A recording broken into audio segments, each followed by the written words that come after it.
Hey,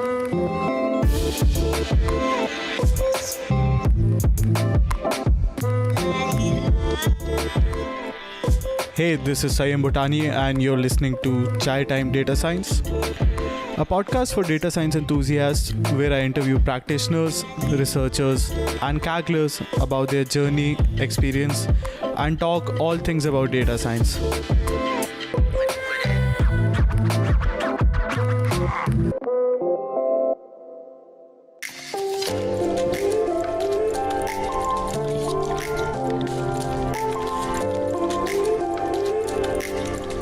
Hello and welcome to another episode of the Chai Time Data Science Show.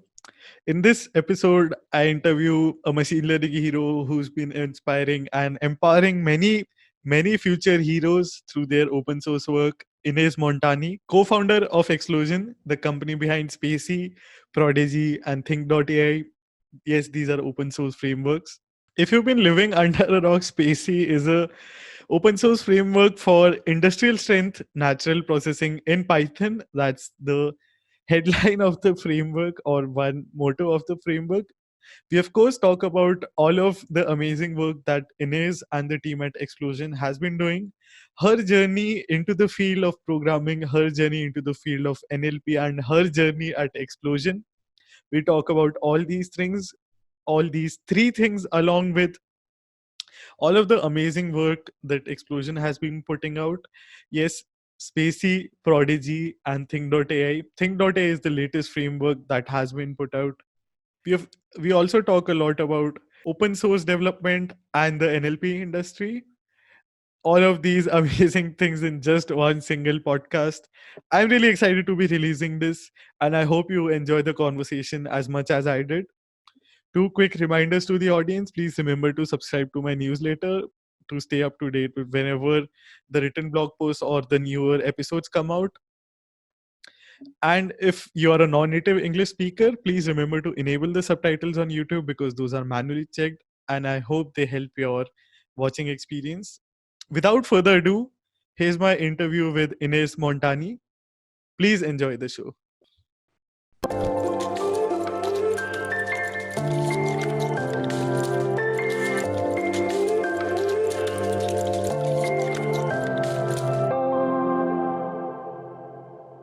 Hi everyone, I have a person on the show who's not just a machine learning hero, but also creating machine learning heroes in the NLP domain. Ines, thank you so much for joining me on the podcast. Yeah, thanks for having me. Really excited to be talking to you. I want to start by talking about your journey. I read that you started coding right at the age of 11. Could you tell us more about your journey? What led you to being interested in programming and creating websites? Yeah, so I don't know, it just happened. So my parents got a computer, and it was kind of a coincidence because my dad knew some guy from work, and he was like, "Oh, I have a computer. Do you want one?" And he's like, "Okay, if it's cheap and you help me with it, fine." And then we had a computer, and I don't know, I was really into it. I was always into writing, so then I would write my own magazines in Microsoft Word. So that was kind of what I did as a teenager for fun. And then I realized, oh, cool, I can actually save this Word document as an HTML page, and then I can upload that onto the internet. Whoa.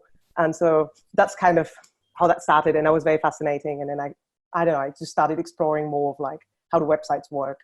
And so I was a bit, yeah, I guess I wasn't maybe the typical nerdy teenager, but like I didn't have that many friends, and I just mostly met people on the internet, and it just kind of, I spent a lot of time in front of the computer when I was young. How did you go about learning all of these amazing things? It's so easy now, but I'm just curious, back in the day, how did you go about it? I mean, it's funny because sometimes some people actually say it was much easier back in the day because you didn't have this whole like stack and complicated things, right? You just, back in the day, you could like right click on a website and like look at the HTML and then copy paste that and adjust it. Now you can't. I mean, you could still build like websites the old school way, but like often people are like, whoa, if you want to learn web development today, it's pretty tough if you're learning it from scratch because there's just so many technologies. But back then, yeah, I don't know. I just like, I have the problem that I can't really sit down and just learn a thing. Like I've always admired people who could just do that, but I can't. So I always need like a project or something to do. And as a teenager, that was kind of easy because I had a lot of time. So I'm like, cool, I just want to make something. And then I just did it until I figured something out. we'll just talk about all of the amazing projects that you're working on right now. But I want to ask you, how did you get interested in NLP? Where did that come into the picture? You were already a good coder. You're already working on very fascinating things. How did that come into the picture?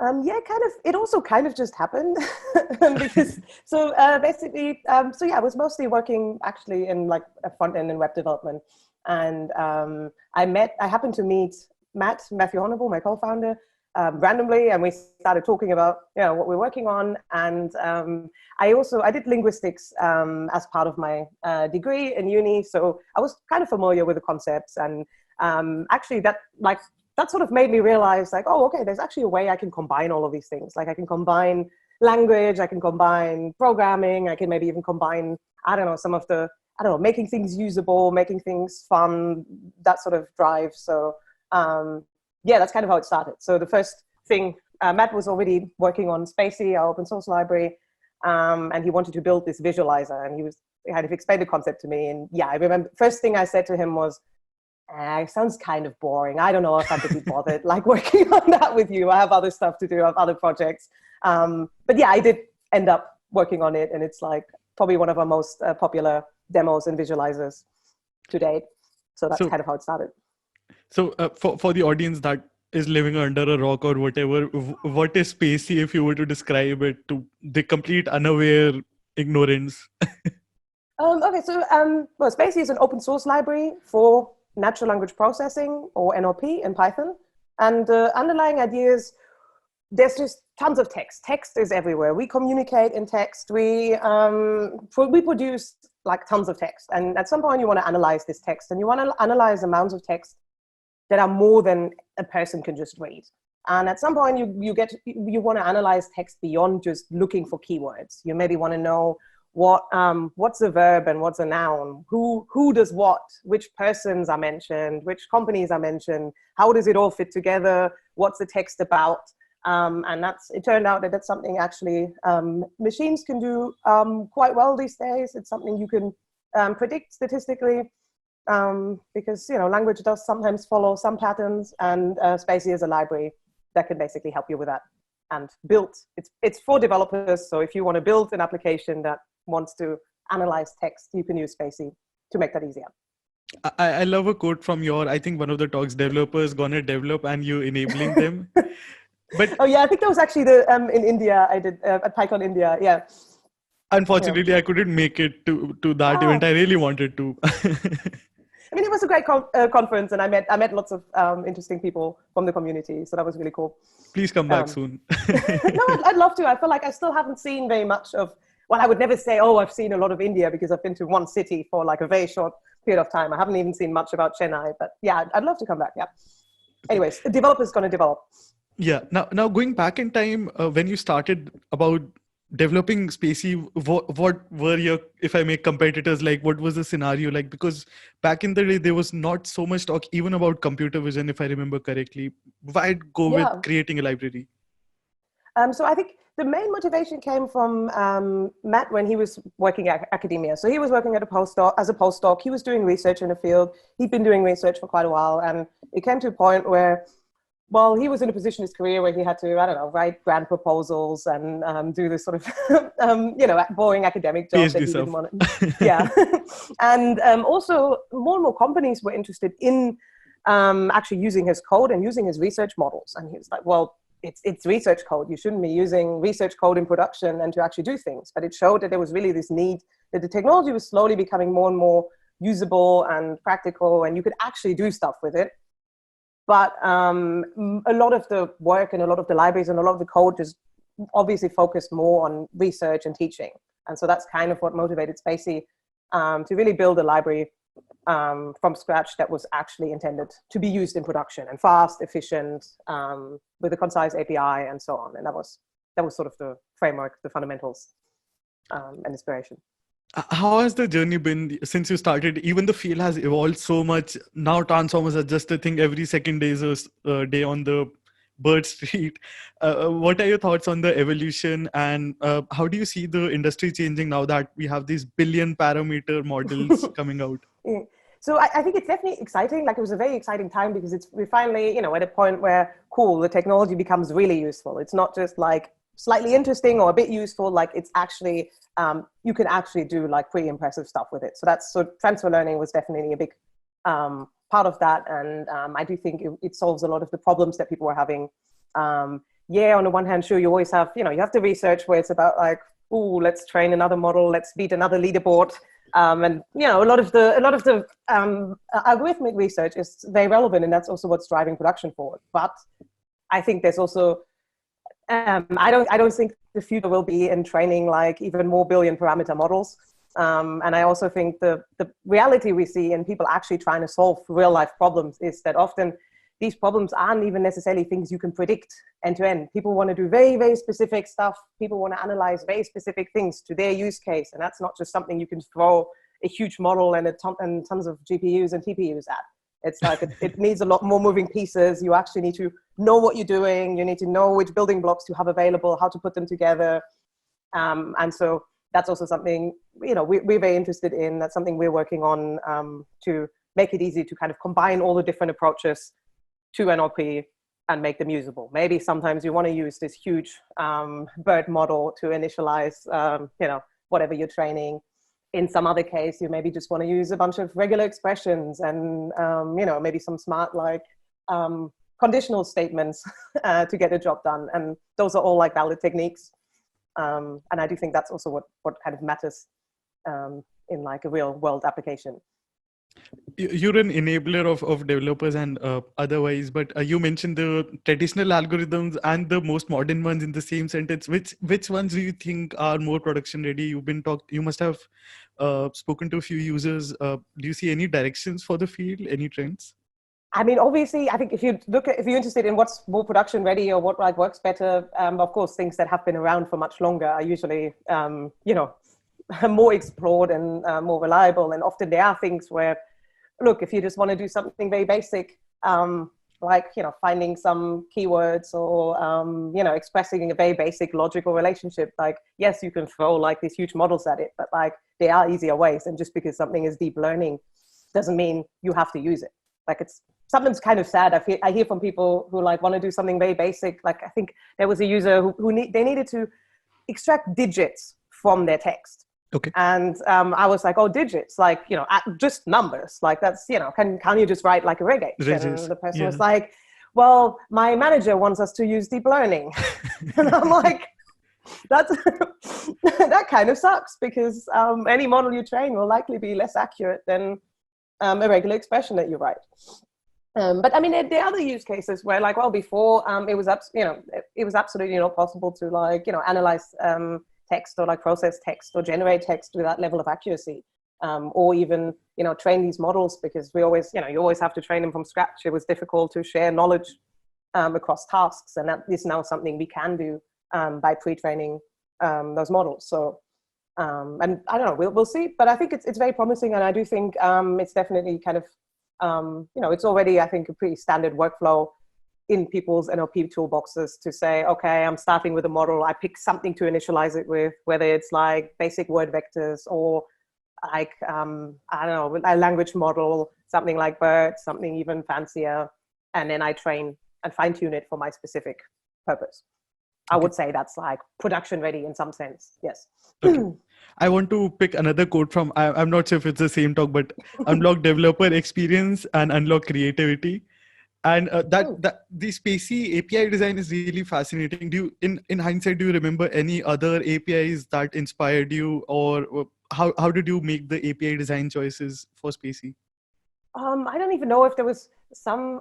I'm not even. I can't speak on like the exact motivations because a lot of this was like stuff Matt developed like initially, like some of the core data structures. But I do think it came very very early on that we saw the problem that you have if you abstract too much away from the user in a developer tool. Like there are different approaches and there are lots of, you can have layered APIs where like, okay, you have one function that does everything and then you have like the smaller building blocks.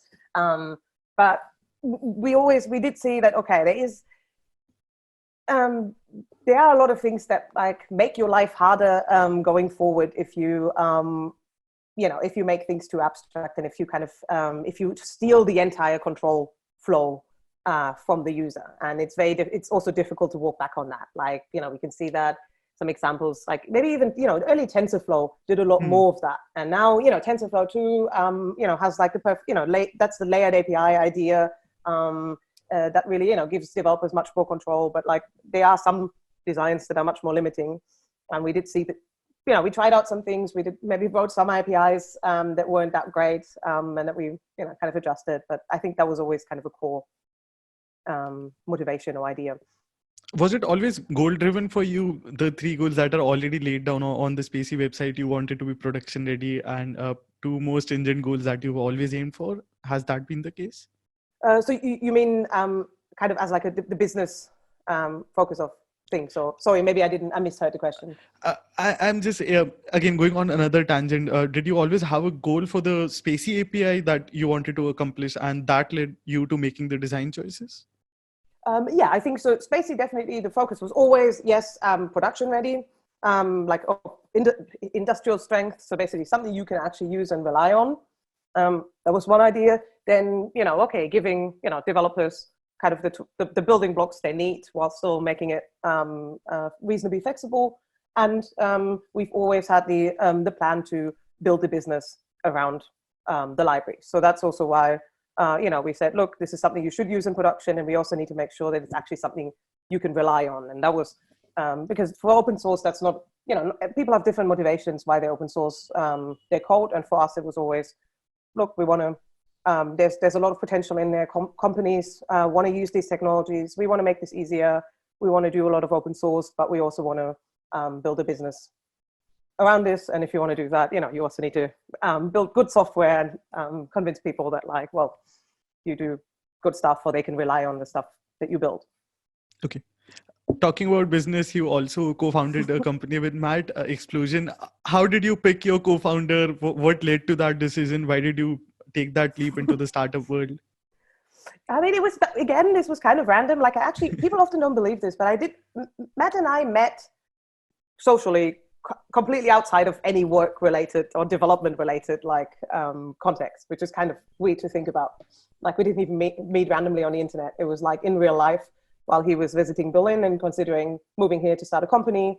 And I was self-employed at the time, and I was also open to potentially do something else. So it really just happened. But it also, part of what motivated it was to see that, okay, there are lots of people using Spacy, and a lot of people there are lots of interesting problems, and also there may be a lot of, I wouldn't call it low-hanging fruit, but more like there are a lot of problems that are right there that can be solved, that maybe so far nobody has solved yet because they're not like the $1 trillion unicorn kind of life-changing idea, but they're just like interesting problems to work on that many companies are interested in. Mm-hmm. And so we're like, well, there's a lot there that can be built, so let's try this. How did you decide to draw the line for open source and licensing and creating a business? I think you made an explicit decision never to create a business around Spacy. Directly, exactly. I'd like to monetize Spacy. Yeah. So technically our business is, definitely created around Spacy in some ways because that's how people know us. But we always said it is a problem if you, kind of mixing the open source and commercial side of things can easily become very problematic if you rely on one or the other for the project to succeed. So we always said, well, Spacy will be free, the code will be free, and open source. And sure, data isn't always free, models aren't always free, depending on what you're doing, but Spacy itself will be free.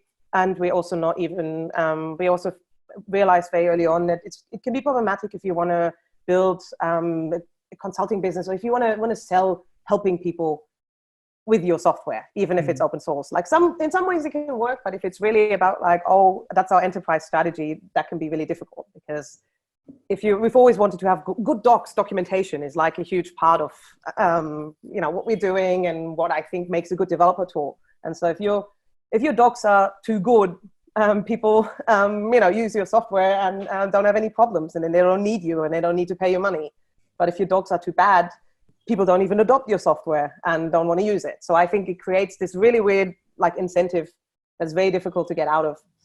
And so that's why we're like, okay, Spacy is open source. It's also not, algorithms move fast, research moves fast. It's not all, locking up your code isn't always the best thing to do. There are other things you can offer commercially, like products, for instance, or data.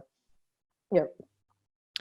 How did the idea for Prodigy come about then? Because it's a completely different product. Were there any inspirations after you worked on Spacy, or was that again another interesting idea?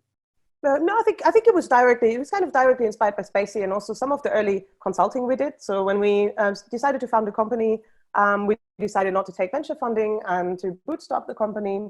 And so, initially we call it like we raised the client round. So we basically, worked for, I think we spent 6 months doing consulting projects for others, A, to make some money, and B, to find out what people were doing and what the problems were. Because I think, we want to be close to people who are actually using NLP. So, and one thing we immediately saw that always came up was the data. It's like people want to train custom models, but they usually don't think about like how they're creating their data sets. Either they would just like download something on the internet, or they would just like throw their stuff on Mechanical Turk with like really vague instructions, get the data back, and then it's like, oh, my model's not learning. It's like, well, yeah, it's like the core of your application. It's like what you train it on. And people didn't think so much about it. And it also, we were like, well, okay, we want to do our own like labeling. That's important. We want to create our own data sets. And also there's clearly a niche there. Like people should be, data scientists should be working much more closely with their data.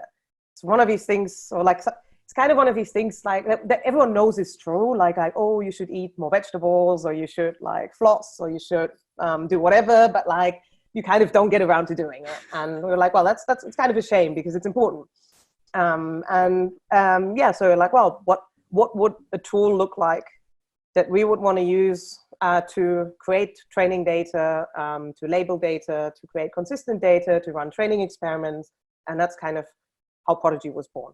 And I think the main things we came up with, or the main things we wanted, and it turned out that like a lot of other people liked as well, was, well, we want very intuitive interface and a very quick feedback loop, and as little friction as possible, and as little places as possible where like humans can make mistakes that then lead to like really bad data quality. So you want to automate things, you want to script things. It needs to be, we wanted to be able to write like a Python script to load data, to put things together, to decide what to even show, annotate, to have a model in the loop, maybe to be even more efficient and only annotate the things that like, are really necessary, and so on. And that's the essence of Prodigy. And that's, and of course it needs to be like a tool you can just pip install and run. Like, it's not a service. People have their own internal data. The most interesting data is the proprietary data that the company has. You don't want to upload that to some random startup server. And in my opinion, nobody should. Yeah. Like, it needs to stay on your machine. You want to download something, pip install it, use it, script it. And yeah, that was the idea. And we've been very lucky that, a lot of other people like the idea as well. And it's what we focused on ever since we stopped doing consulting, and it's what's been funding the company. And we've now been able to grow our team and work on some more exciting stuff. I think this might lead into another interesting tangent, but there's also a very nice interface to it. And I don't know how you do it, but everything you put on the internet has a very beautiful interface. Even your slides are amazing. It's also kind of a hobby of mine, but yes, the slides especially. But no, I think it's important. I think how something looks, that's like kind of the experience you have, and you can use that to shape the experience people have with the tool, and also to actually use it to make people more efficient, whether it's like having nice and useful usable docs, or whether it's like having a UI that like gets the job done and helps you focus. So I think it's an important component of what we're doing. Lingering onto this, even the websites around, we'll talk about Thinc, but Thinc, Spacy, your personal website, your slides are amazing. You're an amazing speaker, but how much time do you invest into creating all of the visual appealing elements out of all the amazing work that you're already doing? Thanks. I mean, it's weird because I do feel like if I have a good idea, it's very fast. Like that's why I find it weird to talk about it, because it's like, just sometimes, I spend a day or two and I have something that like looks good and that I like. And of course it doesn't mean it's like, super easy or like, no big deal, but like it is something I like doing. And it's something, if I have a good idea, it actually doesn't take me that long. the idea is hard. Like I'm not a designer. I'm not even like a professional creative. I feel like I'm not sure I could work in a job where I really had to be like creative. Like, yeah, I don't know what, like you get a task, you have to come up with something and it has to be perfect. I don't think I could do that. But yeah, if I have a good idea, I'm usually quite quick at like doing something. Okay. Talking more about Prodigy, who all would need it? Not everyone is labeling data. Even like you said, it's a veggie that we don't eat essentially. But who's it for essentially? What's your target audience here? Developers. I mean, it's like, sure, data scientists and machine learning developers are like the most obvious target group. And it doesn't mean that they have to do all the annotation themselves, but like what we do recommend is like, look, you're starting out, you're the one training a model, or you're tasked with like developing a model or system, and you have the raw data. And often it does help even just doing a few experiments yourself end to end helps you a lot to like understand what the problems are. Even very basic questions around like consistency and like, you want to label person names, should something like doctor be included in the person name or not? That's like, sounds really basic, but even stuff like that is something you only think of when you see the examples in front of you. And then if you're developing the system, you'll also know that if your data isn't consistent, you get much worse results. And then, so before, basically the idea is you have to try things out. Often you'd have some idea, doesn't work, try something else, doesn't work, try something else, maybe the 10th idea works. And that sort of iterative process works much better if you can, if you have tooling that lets you script these workflows. And so basically we have users all across all kinds of industries. Mostly it is people working in the field of machine learning who use Prodigy to develop their prototypes and then, open it up, serve it somewhere. So, the annotators can do the actual annotation at a larger scale. But it's really, we also see more people who have a background in other fields, like, you have social sciences, legal fields, biomedical domains, who are like, well, look, I can learn some programming. It's not that, it's not rocket science. And I've just taught myself a bit of machine learning, and now I want to, see if I can improve my work by using some NLP or computer vision or whatever. And then they also end up, using Prodigy. I guess it's similar to data science. Anyone can actually jump into data science, believe it or not, but it speaks to that. Yeah, and I think it's and we're not saying, everything needs to be super easy. Professional tools can be complicated. People are like, machine learning is so complicated, but it's like, look at what people in a lot of other fields are doing in like Excel spreadsheets, or if you look at like really specific software that like medical professionals use, it's not like it's easy and people just want to press one button and get like something magical out. People are very used to learning complex technologies if it means they get the job done. But I do think in the future, we'll see more and more people using something like NLP as a tool in their overall toolbox, just like people started using other, technical advances in their work. And it's not really about having NLP experts or machine learning experts who are only an expert in that. It's like you want to be an expert in what you're trying to solve there in the real world, and then add machine learning on top of that. That's a great point. Now, you mentioned Toolbox. Talking about another tool that you just put out, again, please keep them coming. But Thinc.ai, that's the website for the audience that's again unaware. Can you tell us what is it, and why did you create it? Why did you feel the need to create this? Yeah, so Thinc has always been the machine learning library powering Spacy. So basically, when we started out writing Spacy, it was pretty early. PyTorch hadn't even been released yet, so PyTorch didn't exist. TensorFlow was like really, really early. So basically, we ended up writing our own implementations. So we ended up writing our own machine learning library to do all the stuff we wanted to do. It's like, maybe if PyTorch had been around, maybe we would have adopted PyTorch. There are lots of other tools now, but back then we were like, well, we want to be able to be in control of everything we're doing, and we want to be able to make it fast. We want to, also we don't want to depend on other packages. Like, for example, very, very early on, it would have probably been very difficult to depend on TensorFlow, which, changed a lot. It wasn't even, it was kind of almost an alpha. It makes sense. So we're like, we don't want any more dependencies. We're doing our own thing. And that's how Thinc was born. So technically Thinc is on version 8 now, and it's been around for years.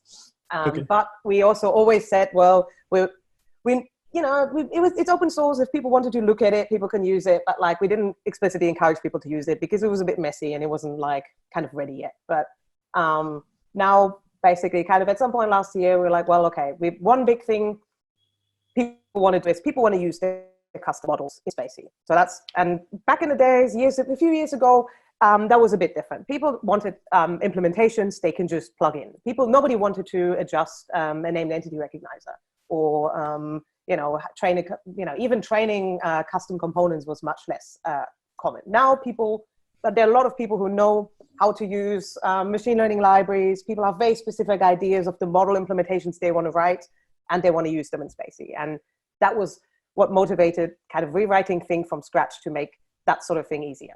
And to kind of and in order to do that, if we want to be able to support TensorFlow, PyTorch, all kinds of other libraries, whatever exists, we need to have one unified interface for all of them.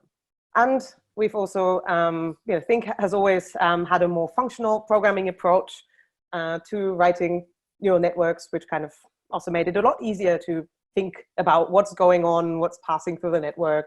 So, instead of a computational graph, the forward pass returns a callback that lets you compute the backward pass. So that sort of for us made it easier to write these things. And it's also a model that we think works pretty well nowadays to think about neural networks. And so, then we started writing Thinc. And a nice thing that happened was we finally got to drop Python 2 and Python 3.5 as well. So it was the first project we were able to write from scratch without having to think about backwards compatibility. So we were able to go all in on typing. We started off by just, exploring type hints eventually. We ended up implementing some of our own types. So we could, we can really offer static type checking for neural networks, for the models, for the layers, and also for the arrays passing through the network. So that was another exciting part of it. And initially it was motivated by the needs we had for Spacy, but we're also thinking that it could actually be pretty useful for other people as well. So that's why we ended up open sourcing it and documenting it. Talking specifically again about one technical feature, type checking was slightly new to Python itself. Why was it important to make a special feature? And I know you focused a lot on it in the framework.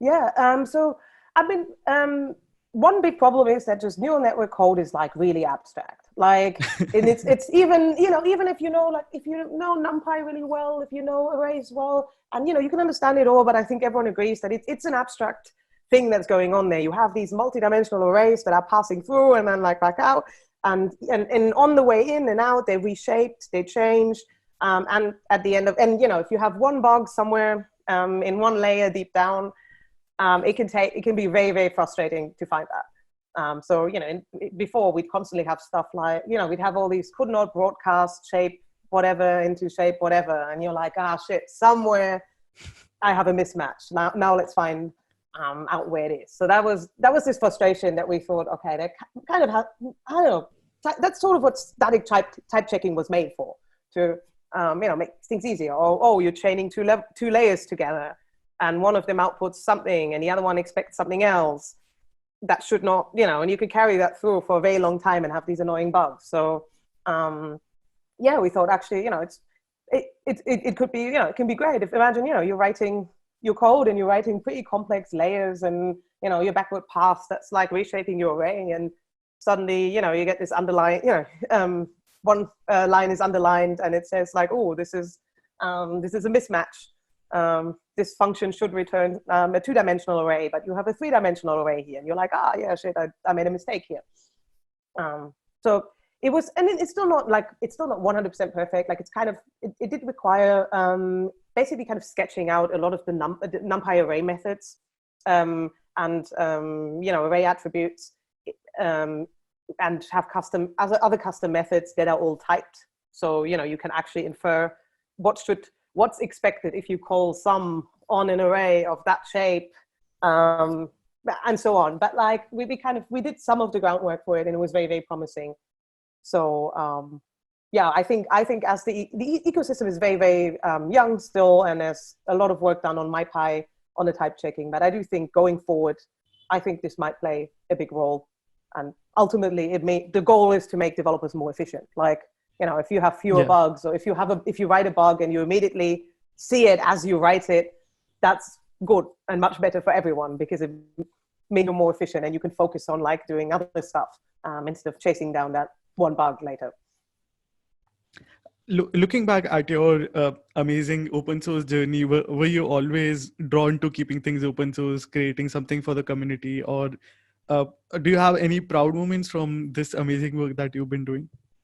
I mean, it's interesting. Like I've always, I don't know, agreed with the idea of open source, and you know, the kind of good, you know, giving things to the people and empowering people through like you know, software and stuff. But I have to say, it did take me a while to get used to this. Like very early on when we started, you really understand this concept of why would you make your entire product open and free under a license as permissive as MIT, which basically says, well, take it, like as long as you mention my name, you can do whatever with it, and like you can sell it. Like it's a weird thing, and I'm still like I still spend a lot of time having to explain that to people, or why this is even part of our business model and why you would do that. Like in other industries, people are like, why is this free? Like, why do you put everything out there? Like people can just take it. But yeah, it is how it's how it's done. I think it's how a lot of software works. It's a good thing. It can be very beneficial. And yeah, I do think especially also in research, there's a motivation to keep things open. Nobody has like an advantage from like going dark and stopping to like publish their things. And from a more business perspective, like it is a good way, like it's a good way to get people to start using your software. And for us, it was a good way to say, well, look, here's the stuff we're doing. You can use it if you like it. We do other things that maybe are not free. But otherwise, nowadays, it would be very, very difficult to convince someone that they should give you money for like your amazing software if there's nothing you have to show for it. So I do think it's beneficial, but I also do think people should approach it in a realistic way, and actually do think about, okay, what are the implications of open sourcing something? What am I doing? What am I contributing to? Or what does it mean for me as an open source maintainer? What am I signing up for? Am I communicating my intentions clearly? What's my goal even? Because I think a lot of people want to get into open source for like the opportunities that are there, which is great. But we also want to make sure people are not just burning out and ending up like, I don't know, kind of torturing themselves so that some companies can like use stuff for free, which is also not good. Talking about, again, your company also, you've had an amazing philosophy of also keeping the team very small. Why did you stick to that? And you're still sticking to that, believe it or not. For the audience, the Spacy team is right now, I think, 6 people. Explosion I think team, if you count, it's me and Matt, obviously still. Then we have Justin, who's been working with us for quite a while, and he's also working on Prodigy and the upcoming Prodigy teams, which is more of a software as a service product. Then we have 2 core team members who also have become core contributors and maintainers of Spacy, so Sophie and Adrian. Then we have Sebastian, who's some Python users, or who actually many people would know from Fast API, which is the kind of new modern REST API framework in Python. And so he's joined our team. He's working on Prodigy teams, among other things. And then we also have Walter, who helps out with organizing our events and kind of all kinds of operations and stuff that needs to be organized and taken care of. And we've also worked with research students in the past who've been helping on various things. Awesome. How do you balance all of these roles? Even earlier, you were just 2 people, and yet you were also the director while also creating the library. How do you balance? Do you have chai, then code, then back to business? And how do you manage all these things? I don't know. I mean, I guess there's a lot of multitasking involved. Of course, you have to do like different things, but it also keeps things exciting. And I do think very early on we optimized for like cutting out a lot of the other bullshit you normally have to do when you're either a large company or like doing, I don't know, a more, typical startup path. There's a lot of time, you spend on other things that are just part of that, and that's fine. But like, we were like, well, okay, we really want to focus on, we want to develop, that's like our edge. And also, coming up with products, envisioning like, the tool, building developer tools, it requires you to be very, very close to the developers. And that's something we like. That's also something I think we're good at. So we did optimize for doing that. But, and I think having a small team also helps, because it means everyone gets to actually focus on doing their work. And otherwise, if we had like 10 times more people, we'd also need like, for what's the rule for every like 5-6 people, you need one person managing the people. I mean, I'm sure in reality it's like, people, it's more people, but like the ideal scenario. So it's just like, by keeping things small and having like, a good team with like good complementary skills that just like, build on top of each other, I think, we were able to achieve kind of something like that. Yeah. Awesome. Now, this is again another tangent that I feel I'm guilty of. I haven't had many women in data science on the show. Unfortunately, I was talking to Parul, a great colleague of mine, and I think 1/6 of my great guests have been women. What do you suggest? How do we create a better environment? How do we think about this? I know for a fact that even I haven't been very thoughtful of this.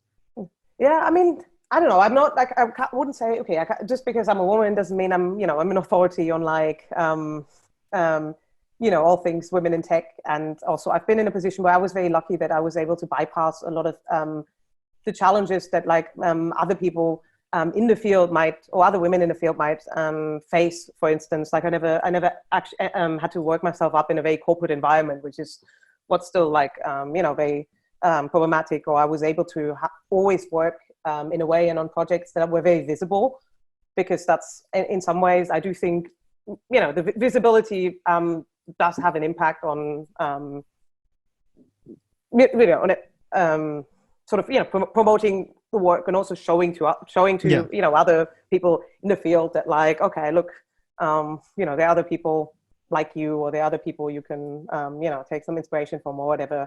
Like, I still sometimes find this a bit weird, but it does make, I do sometimes have experiences where like, people come up to me, or and young women who just started working in the field come up to me and were like, oh wow, I saw your talk and it was so cool to see someone else doing things and being visible. So I appreciate that this is just something I could be doing, even though it will always be a strange feeling to me to have someone tell me that like I'm inspiring them, because I'm like, I don't know, went on stage and did a talk, or I like this interview, or I just published some code. But I mean,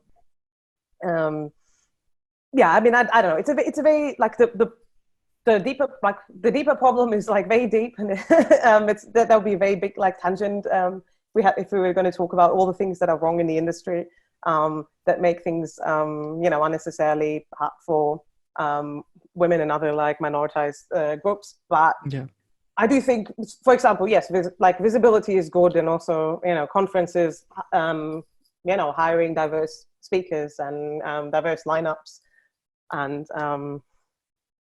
just making this more of a thing. And actually, it's funny because actually, Spacy is actually a majority female run and maintained open source project. So we're like, 3 women and Matt.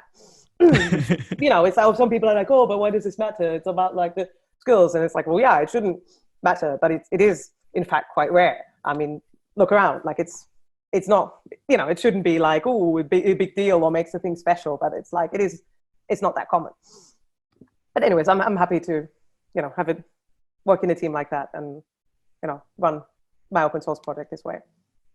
And like you said, even though we nerds are slightly socially awkward, but if you go on Twitter, the community is very open. Twitter or otherwise on the internet, if you put out wonderful projects, everyone will definitely go ahead and appreciate you, no matter where you come from, actually, given how connected the community is now in Yeah, I mean, 2020. that's how it should be, or that's the goal. Like, unfortunately, it's not always the reality. True. But like, yes, I agree. that's what I think. That's what we should all aspire to, and that's we should all try to create an environment like that, and also listen to people.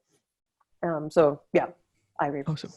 Now, for people who are aspiring to start their open source journey or machine learning journey, if you had one best advice for them, what would that be? Oh, I always, I mean, it's a good question. Also, I usually, when I get like asked about advice, I usually try to prefix it by like saying that I don't usually like to give advice because people's situations are so different, and most advice is bad advice. But we've had to like, I think one thing that's important in open source in general is to just ask yourself what your motivations are. Like, what do you want to achieve by, contributing to open source, or even by starting your own project, or, wanting to, maintain and work on a popular open source project. And I don't know, people's motivations can be different. For some people, it's like, hey, I want to get like my work out there and have some kind of portfolio and like get a better job, for instance, or improve my opportunities. And I think if you approach this strategically, I think that can be great. But you have to obviously, you have to be aware that that's what you're trying to do and that's what you're optimizing for. Or maybe you're like, hey, I want to be visible and get a project, show people what I can do, and then build a business around that, doing something that people might also like.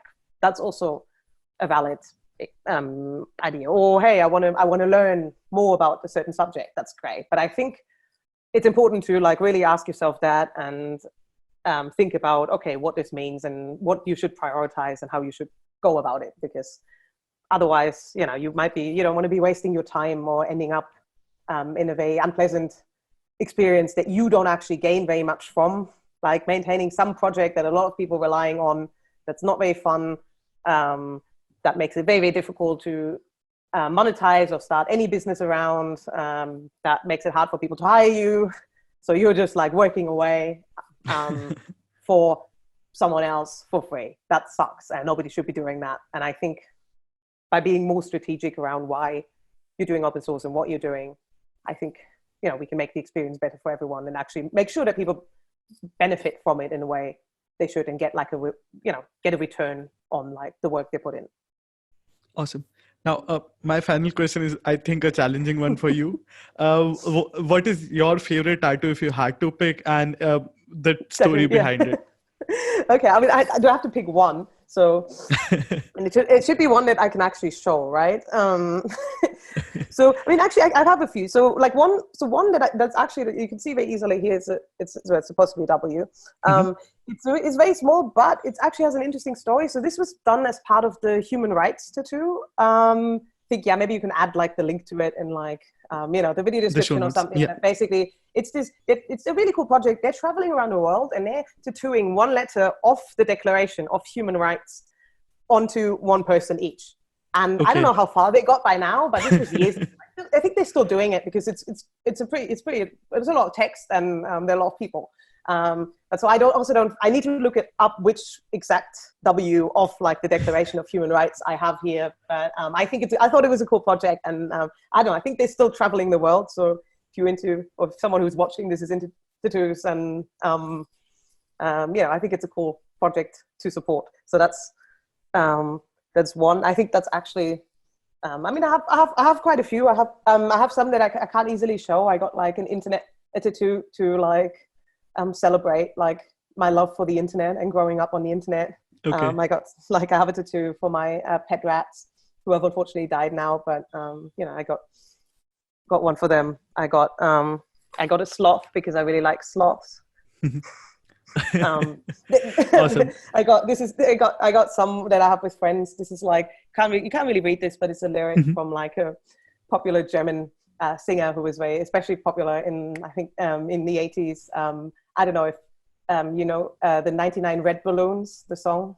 It was big in I'm familiar with it. It was big in most countries, but she's German, and it is a lyric from one of her songs. I got this with my best friend, and she's actually, he knows her a bit, and she's actually seen this, so that's kind of a funny story about like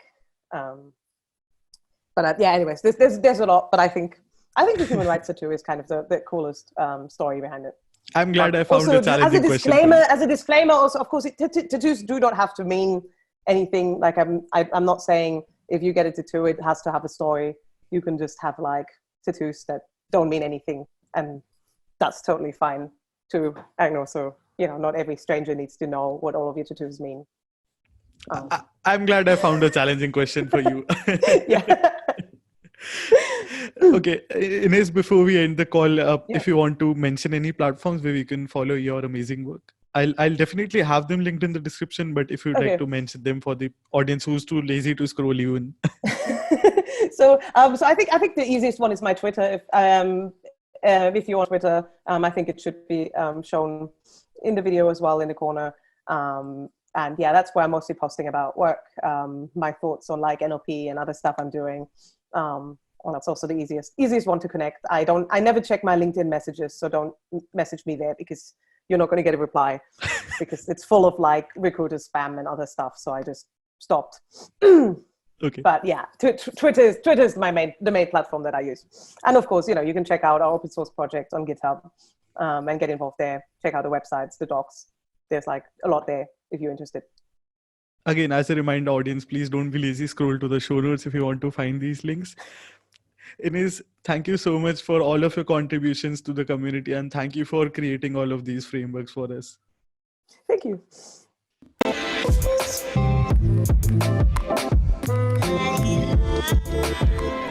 Thank you so much for listening to this episode. If you enjoyed the show, please be sure to give it a review or feel free to shoot me a message. You can find all of the social media links in the description. If you like the show, please subscribe and tune in each week to Chai Time Data Science.